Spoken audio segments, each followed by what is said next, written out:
and share our truths. Together we stand with Bear's Ears. We stand in sacred places where our grandparents and ancestors once stood, inviting allies to protect and love this beauty too. The wind blows through the trees, singing of the generations of yesterday. The sun warms Mother Earth today. Braiding the knowledge of our ancestors, scientific data, and the process of democracy inspires our continued efforts to protect sacred, open spaces that we share. Our Mother Earth is me, as I am her. Regina Lopez Whiteskunk. Introduction. In January of 2017, just days after Bear's Ears National Monument was proclaimed in southeast Utah, I had the immense privilege of being invited to an event celebrating its establishment at Monument Valley in the Navajo Nation. I was living in Cortez, Colorado at the time, just about halfway between my two on-again, off-again homes of Flagstaff, Arizona and Salt Lake City, Utah, and had to make the long, cold drive by myself. My route took me around Canyons of the Ancients National Monument, a Bill Clinton creation from 2000 that was proclaimed in order to protect 175,100 acres of the San Juan region, the vast drainage basin of the San Juan River, centered on the four corners of which Bear's Ears is the westernmost natural and cultural province. It had snowed recently. The final stretch through the northernmost portion of the Navajo Nation was thickly blanketed in white, and my vehicle pirouetted less than gracefully during the dozen or so times that I lost control of it. I wondered how many people were willing to make this perilous journey just to celebrate the recent proclamation of a national monument, when they could easily wait until the snow melted and go to see the place itself.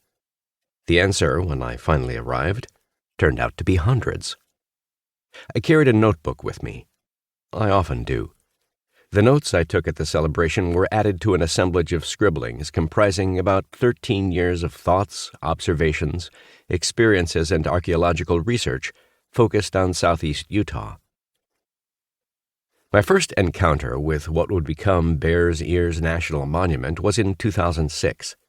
I was not yet an archaeologist, merely an aficionado of the old and interesting.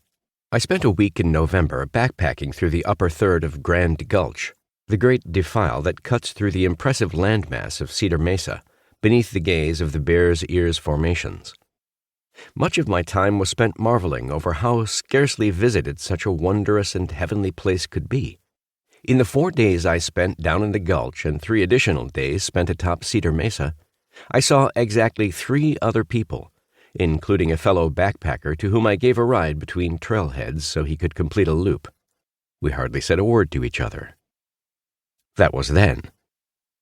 Things have changed quite a bit.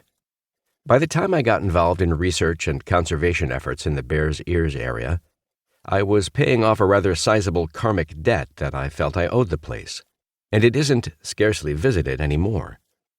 Early archaeologists like Alfred A.V. Kidder, that tendency of going by the first 2 initials in publication is a venerated one among archaeologists, regarded the entire San Juan region as a single cultural area.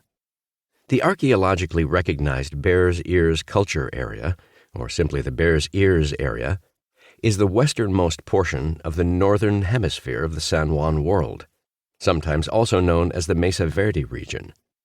That's important. As archaeology has progressed upward from consideration solely of artifacts to consideration of sites, to consideration of communities, to consideration of culture areas, and finally to consideration of landscapes and regions, archaeologists have come to appreciate that no accurate portrayal of human socio-cultural anything can be fully understood at less than a regional scale.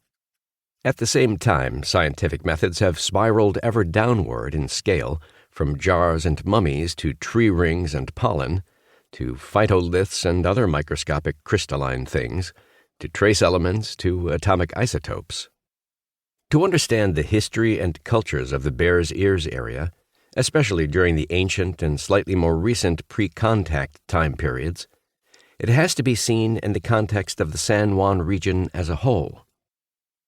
This is a running theme in the developing world of American archaeology, and a major sub-theme of this book is the role that Bear's Ears has played